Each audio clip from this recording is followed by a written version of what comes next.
स्वागत है सभी दर्शकों का मेरे साथ। मैं आपके साथ जगदीश सिंह राजपूत और आप देख रहे हैं टीवी वन न्यूज़ वन। आइए अब आपको लेकर चलते हैं सीधा पीलीभीत। पीलीभीत में जैसे जैसे लोकसभा का चुनाव नजदीक आ रहा है तो वैसे वैसे पार्टियों में उथल पुथल मची हुई है। जैसे आपको बता दें कि चुनावी दौरे पर पीलीभीत कई बड़े नेता आ चुके हैं।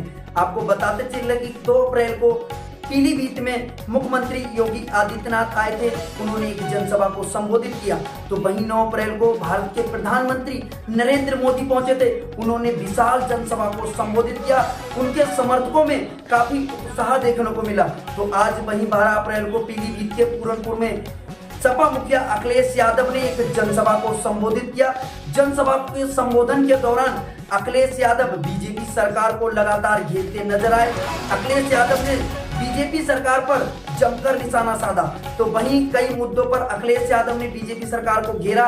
आइए अब आपको सुनाते हैं क्या बोले पीलीभीत और पूरनपुर की जनता से अखिलेश यादव। इस बार तो कुछ जोश और तरह का दिख रहा है और ये अच्छा है कि पीलीभीत का चुनाव पहले चरण में ही है और पहले चरण में ही हम लोग खुशखबरी सुनने जा रहे हैं।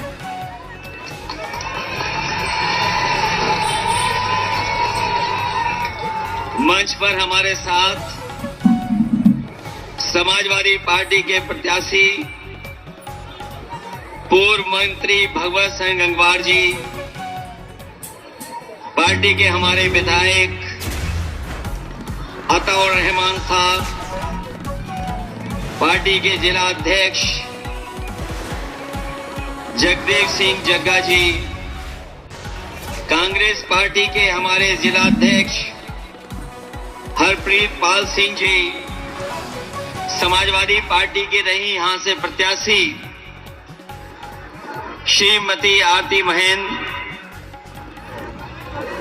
दिव्या गंगवार जी, मंच पर उपस्थित नफीर अंसारी साहब, मंच पर उपस्थित पूर्व विधायक रोशनलाल वर्मा जी, पार्टी के हमारे पदाधिकारी इरफानुल हक साहब, किसानों के नेता और लगातार किसानों के लिए संघर्ष करने वाले तेंदुलकर सिंह बेग जी, सुधीर तिवारी जी, कृष्णा अधिकारी, अरशद खान साहब, पूर्व एमएलसी अमित यादव, अमित मिश्रा जी से लेकर के बहुत सारे समाजवादी पार्टी के नेता, कांग्रेस पार्टी के नेता और इस चुनावी जनसभा में आए हुए हमारे सभी आदरणीय बुजुर्ग, किसान भाई, बड़ी संख्या में नौजवान साथी, माताएं, बहनें, पत्रकार बंधुओं, मैं सबसे पहले इस विधानसभा और पूरी पीलीभीत से आए हुए अपने सभी कार्यकर्ताओं का बहुत बहुत धन्यवाद और आभार प्रकट करता हूं। ये पहले चरण का चुनाव होने जा रहा है। पीलीभीत में बड़े बड़े नेता आ चुके हैं। देश के बड़े बड़े नेता आकर के अपनी बात कह चुके हैं और लखनऊ वाले तो और घबराए हुए हैं। पीलीभीत का नाम सुनते ही उनका चेहरा पीला हो जा रहा है।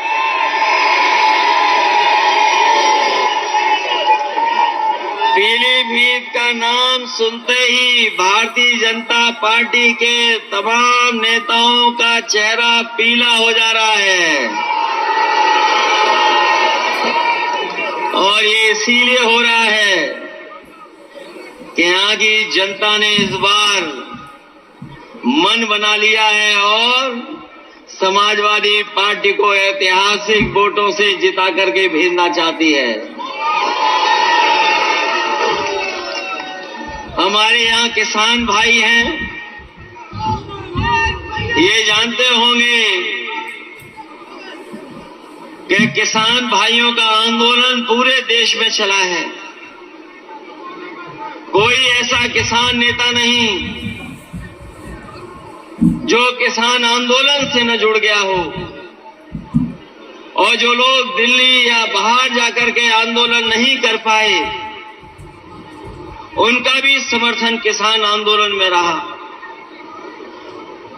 यहाँ के लोगों ने किसान आंदोलन को और मजबूत बनाने के लिए जो कुछ कर सकते थे और अपने सिख भाई इस आंदोलन को सफल बनाने के लिए जो भी अपना तन मन धन लगा सकते थे, उन्होंने लगा करके इस आंदोलन को बढ़ाने का काम किया था। बीजेपी के लोगों ने 3 काले कानून लाए थे। वो काले कानून इसीलिए वापस हो गए थे कि वो किसानों की ताकत से घबरा गए थे। जो लोग किसानों की बात कर रहे थे, आप में से बहुत लोग जानते होंगे, जो किसानों के पक्ष में कह रहे थे, उन्हें पीछे कर दिया। नौजवानों की बात जो उठा रहे थे, उन्हें पीछे कर दिया। किसान की आवाज में अपनी आवाज को जोड़ करके आंदोलन को मजबूत कर रहे थे, उन्हें पीछे कर दिया। और जो किसानों पे थार चला रहे थे, बताओ उन्हें सम्मान दिया सरकार ने कि नहीं दिया? बगल में ही आपने देखा है कि किसान आंदोलन को लेकर के यही तेजेंद्र बिर्क निकले थे, वहां पर उस आंदोलन को दबाने का काम किया था। कोई कल्पना नहीं कर सकता था कि थार से किसानों के आंदोलन को रोका जाएगा। कई लोगों की जान चली गई और ऊपर वाले की कृपा रही, भगवान की कृपा रही कि तेजेंद्र बिर्क हमारे जिंदा हमारे साथ हैं, अभी भी किसानों की लड़ाई लड़ रहे हैं। जो किसान आंदोलन को दबा रहे थे, उन्हें सम्मान दिया जा रहा है। और जो किसान आंदोलन की बात कर रहे थे, उन्हें तो सुनने में आया मंच पे भी जगह नहीं मिल रही है। कोई नया आया है प्रत्याशी जो कह रहा है कि हमें अगर पहले पता होता कि हमें चुनाव लड़ना है तो हम बंबई बना देते पीलीभीत को।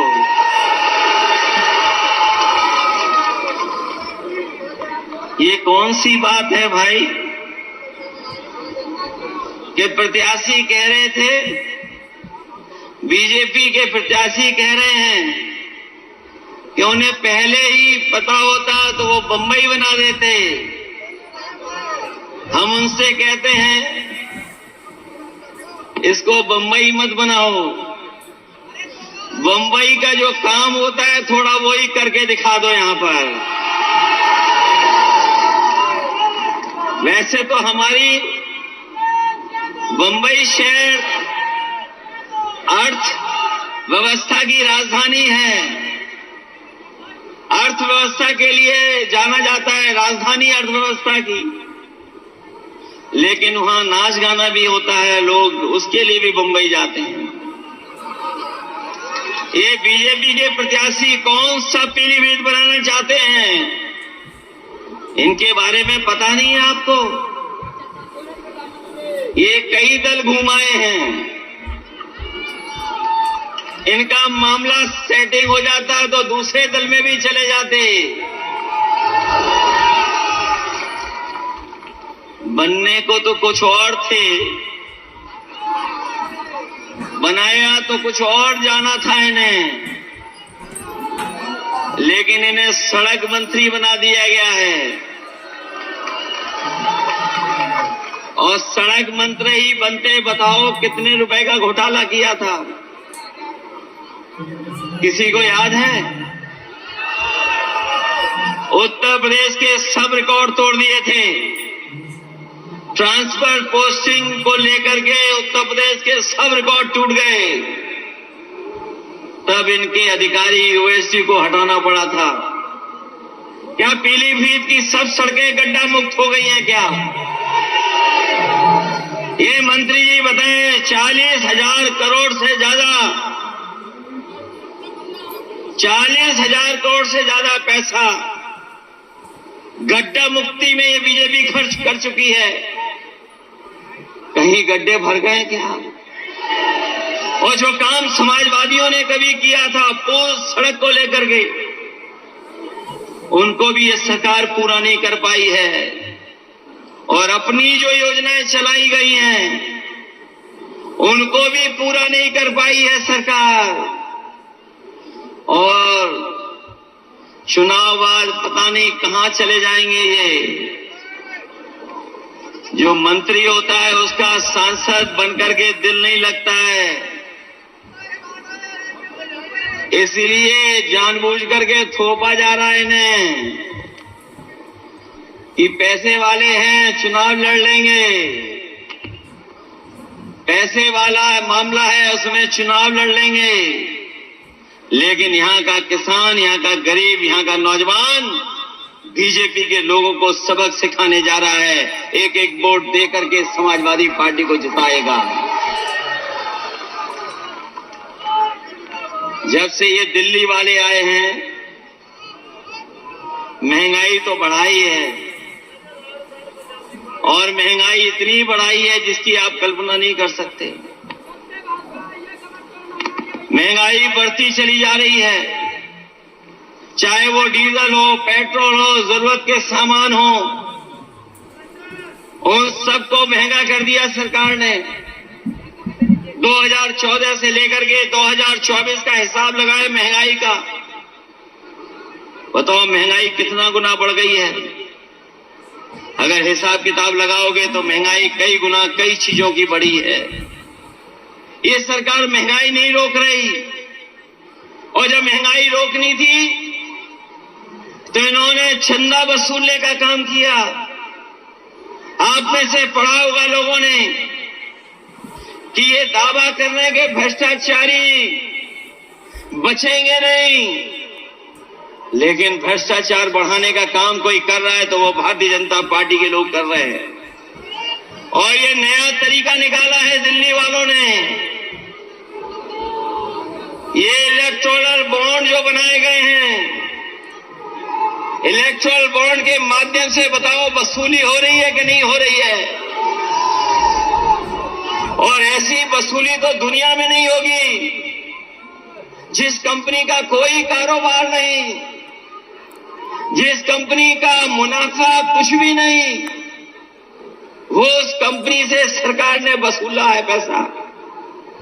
हम और आप लोग जानते हैं चंदे में क्या दिया जाता है, थोड़ा बहुत दिया जाता है। क्या चंदे में 1000 करोड़ रुपए दिए जाते हैं? क्या चंदे में 500 करोड़ रुपए दिए जाते हैं? क्या चंदे में 300 करोड़ रुपए दिए जाते हैं?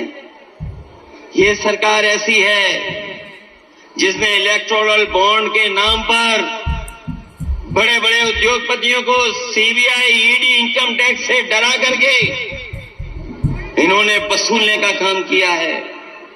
और ऐसी वसूली पूरे देश ने नहीं देखी होगी जैसी सरकार में हुई है। ये वही बीजेपी के लोग हैं। याद कीजिए, इन्होंने कहा था कि नोटबंदी के बाद कोई भ्रष्टाचार नहीं होगा, कोई काला धन नहीं कमा पाएगा। बताओ ये इलेक्टोरल बॉन्ड सफेद को काला करने वाला इंतजाम हुआ है कि नहीं है? काले को सफेद कर लिया कि नहीं कर लिया बीजेपी ने? नोटबंदी में भी किया और इलेक्टोरल बॉन्ड में भी कर लिया। इस सरकार ने जितना पैसा वसूला है उसकी वजह से ही महंगाई है। सोचिए, कभी जिन उद्योगपतियों से ये वसूल लेंगे पैसा, क्या वो नहीं कमाएंगे मुनाफा? क्योंकि मुनाफा कमा रहे हैं इसीलिए महंगाई है, भ्रष्टाचार है इसीलिए महंगाई है। और इन सब चीजों के लिए कोई दोषी है तो वो भारतीय जनता पार्टी के लोग हैं। हम भारतीय जनता पार्टी के लोगों को कहना चाहते हैं, यही उत्तर प्रदेश है जिसने उनकी सरकार बनवाई। 14 में आए थे और 24 में चले जाएंगे।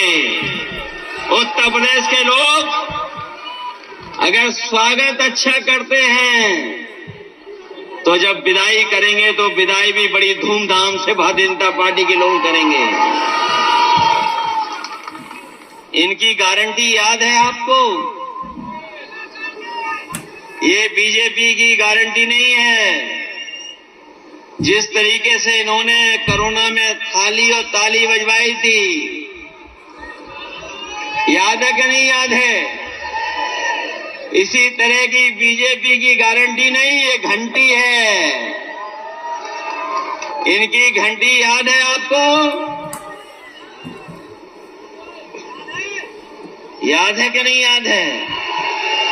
किसानों की आय दोगुनी करेंगे। बताओ इनकी गारंटी पूरी हो गई क्या? हमारे नौजवानों से कहा कि हम 2 करोड़ नौकरी देंगे। बताओ बीजेपी की गारंटी पूरी हो गई है 2 करोड़ नौकरी की? जो गारंटी देते फिर रहे थे, इनकी सरकार में हर पेपर लीक हुआ है कि नहीं हुआ है? ये नौजवान जानते होंगे जो परीक्षा देने गए थे, बीजेपी के लोगों ने कहा कि हम परीक्षा कराएंगे, नौकरी दे देंगे, लेकिन कोई परीक्षा ही नहीं करा पाए। जो भी परीक्षा कराई उस हर परीक्षा का पेपर लीक हो गया। जो लोग पढ़े लिखे नौजवान जिन्होंने नौकरी के लिए पर्चा भरा होगा, परीक्षा की तैयारी की होगी, वो जानते होंगे कि एक परीक्षा नहीं, एक परीक्षा कैंसिल नहीं हुई है। इस सरकार में जितनी परीक्षा हुई सब कैंसिल हो गई। और कैंसिल का कारण क्या निकला? कि पेपर लीक हो गया। पहली परीक्षा पेपर लीक, और एक परीक्षा का पेपर लीक नहीं हुआ है, न 2 का हुआ है, न 3 का, न 6 या 10 परीक्षाएं हैं जिनका पेपर लीक हुआ है। बताओ ये उत्तर प्रदेश वाले मुख्यमंत्री कैसे हैं जिनका हर पेपर लीक हो जाता है? ये दूसरों की गीले होने की बात तो कर रहे हैं, लेकिन अपना पेपर लीक हो रहा उसके बारे में नहीं बोल रहे हैं। बताओ 9 परीक्षाओं के पेपर लीक हुए कि नहीं लीक हुए? और नौजवान इस हद तक निराश हुआ है। हमने एक नौजवान का सुसाइड नोट पढ़ा। वो नौजवान निराश हो गया, हताश हो गया। मेहनत कर करके उसने अच्छी डिग्री हासिल की, पढ़ाई पूरी की, लगातार उसने परीक्षाएं दी नौकरी को लेकर के, लेकिन जब उसे नौकरी नहीं मिली तो वह नौजवान ब्रजेश पाल, उसने अपने सुसाइड नोट में लिखा कि ऐसी डिग्री का मैं क्या करूंगा जो डिग्री मुझे नौकरी नहीं दिला सकती। उसने डिग्रियां जलाई, अपने माँ बाप और बहन से माफी मांग करके आत्महत्या कर ली। बताओ वो आत्महत्या करने वाले नौजवान क्या अब वापस आ सकता है कभी? वो इसलिए हताश और निराश हुआ कि सरकार नौकरी दे पाई। केवल एक नौजवान की कहानी नहीं है। एक बेटी जिसको ये पता लगा कि परीक्षा कैंसिल हो गई, जैसे ही उसे जानकारी मिली कि पेपर की जो दे करके आई थी वो परीक्षा कैंसिल हो गई, उसने अपने घर परिवार, तो ऐसा उत्तर प्रदेश बन गया है जहां पर छात्र नौजवान निराश होकर के आत्महत्या कर रहा है। और ये सरकार वाले कह रहे हैं कि हमारा देश विश्व गुरु बनने जा रहा है। अगर विश्व गुरु बनेगा हमारा देश, तो क्या 80 और 90% हमारे नौजवान बेरोजगार होंगे क्या? 80 से 90% नौजवान आज बेरोजगार हो गया है। और जो नौकरियां भी मिल रही हैं वो पूरी नौकरियां नहीं हैं। कभी कॉन्ट्रैक्ट पर, कभी ठेके पर, कभी आउटसोर्स से नौकरी मिल रही है। हम अपने नौजवानों से कहना चाहते हैं, समाजवादियों को जिताइए। ये आउटसोर्स और कॉन्ट्रैक्ट पे नौकरी नहीं मिलेंगी, आपको पक्की नौकरी देने का काम समाजवादी लोग और इंडिया गठबंधन के लोग करेंगे। हम अपने उन नौजवानों को भी कहना चाहते हैं जो लोग लोग फौज की भर्ती में जाते हैं, हम अपने परिवार के लोगों से और खासकर नौजवानों से कहना चाहते हैं, ये अग्निवीर व्यवस्था कभी हम स्वीकार नहीं कर सकते, क्योंकि नौजवान हमारा वर्दी पहन करके सीमा की रक्षा करना चाहता है और वर्दी पहन करके उसको सम्मान महसूस होता है, वो देश की रक्षा करना चाहता है। ये 4 साल की नौकरी से न हमारे नौजवान का सम्मान बन रहा है और न ही सीमा को कोई मजबूत फौज मिल रही है। अग्निवीर जैसी व्यवस्था समाप्त होगी, इसको कभी समाजवादी लोग स्वीकार नहीं कर सकते हैं। इंडिया गठबंधन की सरकार बनेगी और अग्निवीर हमेशा हमेशा के लिए समाप्त हो जाएगी। मैं जानता हूं कि ये हमारे उत्तर प्रदेश की पुलिस जो खाकी वर्दी पहनती है, ये भी कभी कभी हम लोगों को डराती है। ये हमारे कार्यकर्ताओं को डराने लगती है। ये इसलिए डरा रहे हैं क्योंकि अभी इनकी पक्की नौकरी है। ये बीजेपी वाले आ गए तो अभी तो 4 साल की फौज की नौकरी की है, इन खाकी वालों की 3 साल नौकरी होगी। 3 साल से ज्यादा नौकरी नहीं कर पाओगे। बताओ ये किसके साथ खड़े होंगे जब इन्हें पता लगेगा कि इनकी तो नौकरी केवल 3 साल की है। फौज की नौकरी कितने साल की, और अगर इनकी नौकरी इन्होंने बीजेपी वालों ने कर दी 3 साल की, तो ये क्या करेंगे जाके घर पर। इधर हमें पता है खेतों को बचाने के लिए बहुत जानवर घूम रहे हैं,